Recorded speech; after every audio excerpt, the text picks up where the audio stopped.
我一直都咁講，粵語係世界上最生動靈活嘅語言之一。粵語表達直白又與大相關，粵語奔放靈動又古樸大方。如果連故土嘅孩童都唔會講自己本鄉本土嘅語言，呢個係幾咁可悲嘅一件事。如果你熱愛廣東、熱愛生活、熱愛嶺南文化，請同我哋一齊保護同發揚呢門珍貴嘅語言吧。黃鴨、湯豆腐、袋中父如何齊魯清未了呢？造化中神秀，陰陽各分曉。蕩空生層雲，決眥入歸了。會當凌絕頂一覽眾山小。五岳之首嘅泰山係點樣嘅？齊魯大地上蒼翠嘅美好山色冇盡頭，大自然將神奇秀麗嘅景象全都匯聚。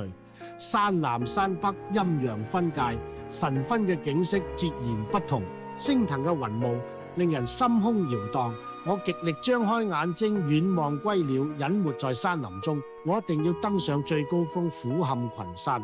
喺泰山面前，所有嘅山峰全部都顯得渺小。